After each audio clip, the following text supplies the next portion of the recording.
Captain's log, stardate 5470. The Enterprise is on routine patrol on the outer fringes of Federation territory, facing the intergalactic Gulf.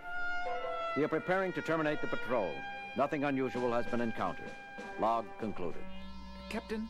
What is it, Mr. Sulu? I'm picking up all kinds of powerful radiation at extreme detector range.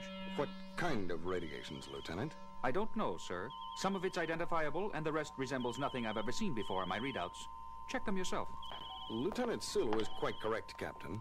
The concentration of violent energies is extraordinarily intense. It resembles no natural phenomenon. Heading, Mr. Sulu? 308, 6 degrees, 000. Range? Range, Mr. Sulu. Closing, Captain, but the disturbances are so violent, I can't say for certain. 2 centers, possibly more, are involved. Very well. Change course to intercept. Lieutenant Uhura, sound yellow alert. Aye, Captain. Bridge to engineering. Engineering, Scott here, Captain.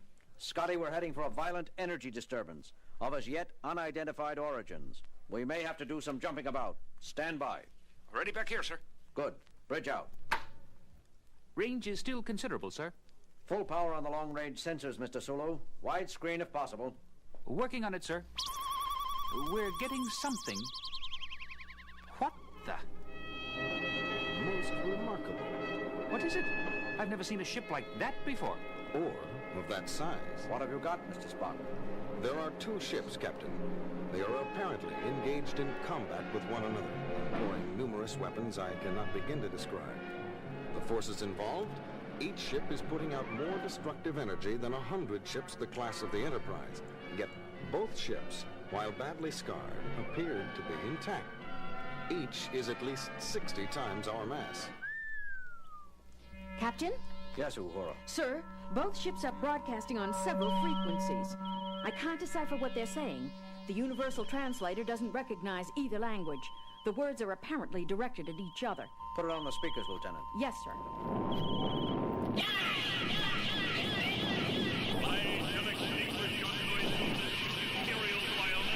Lower the volume, but keep it on the speakers, Lieutenant.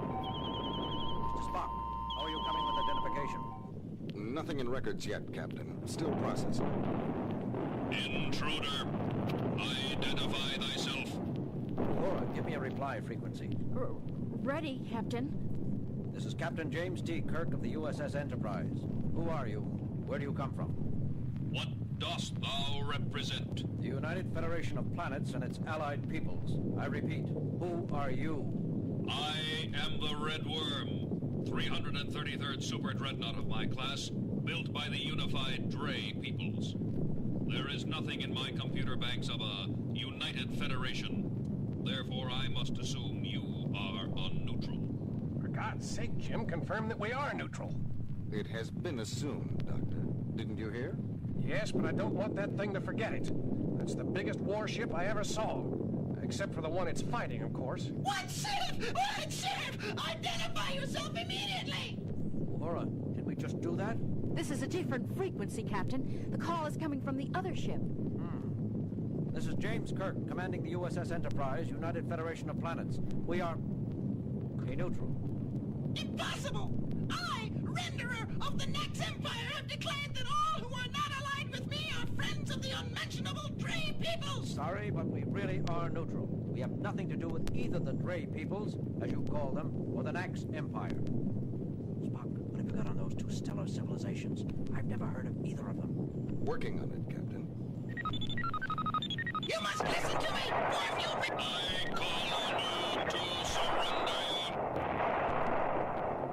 Signals have faded out, Captain. They appear to have forgotten us already. They're fully occupied trying to destroy each other.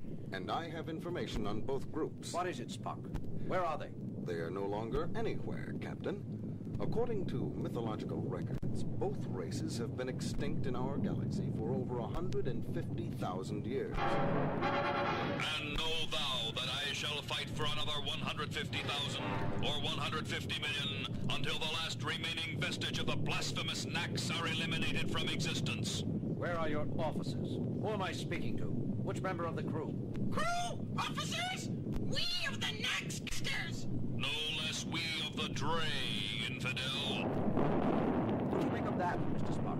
I think there can be no doubt, Captain, as there is nothing in the records to indicate that either race was immortal.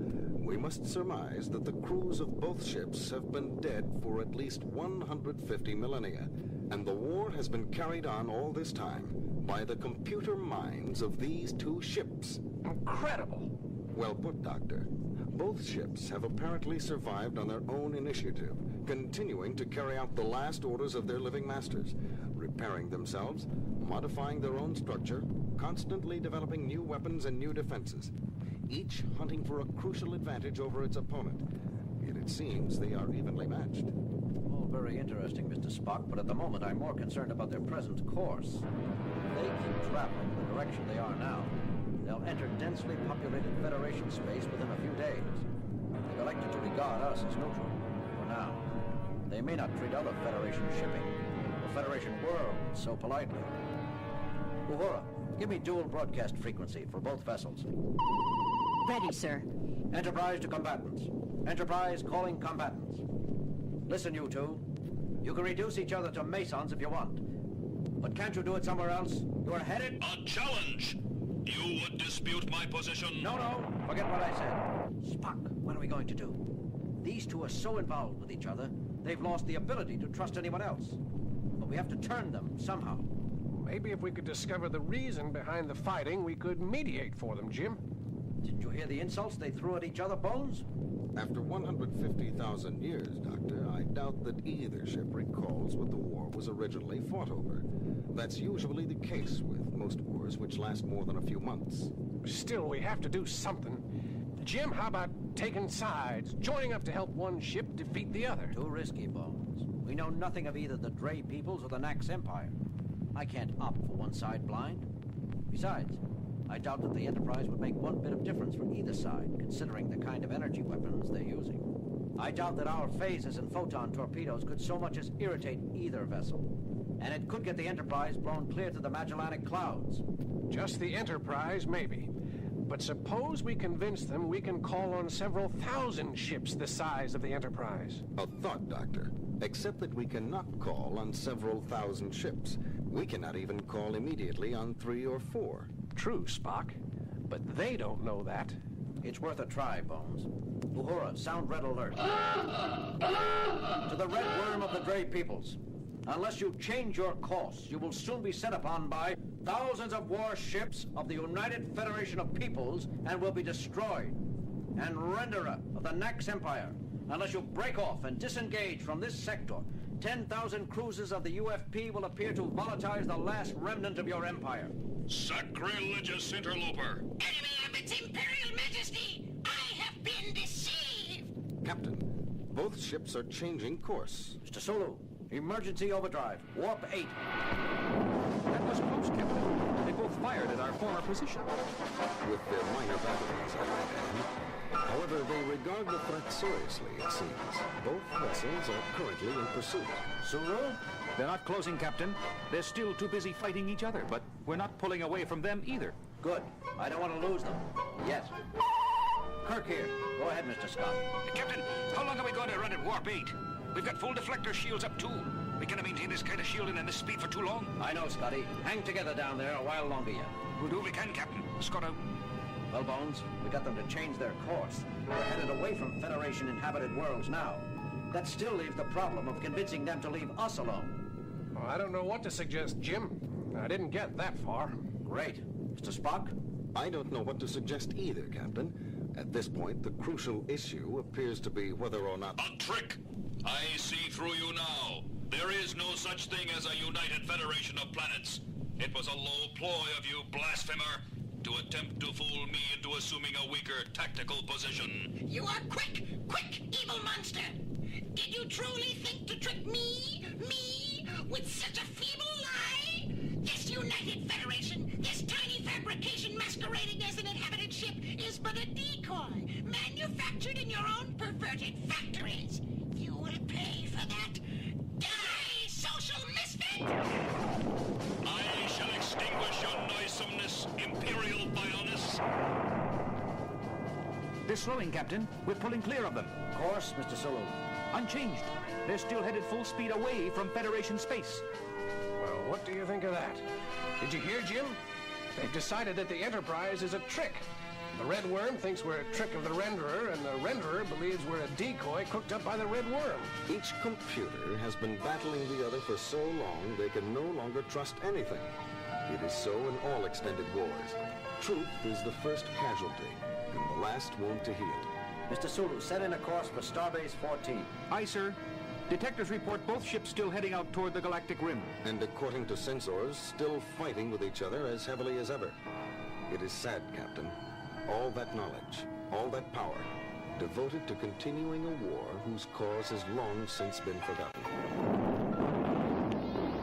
What a waste. Sulu, reduce speed to warp factor 5. There's one thing that bothers me, though, Captain. What's that, Lieutenant? What happens if one ship, either the Red Worm or the Renderer, finally does win? Won't it start hunting for someone else to fight? We threatened them both in the name of the Federation. Won't the winner come looking for us? I wouldn't worry, Lieutenant Uhura. Both vessels have been in a state of constant warfare for 150,000 of our years, without either side gaining a lethal advantage. I think it's safe to say that they will continue to remain evenly matched for another 150,000 years. Let's hope so, Mr. Spock. Let's hope so.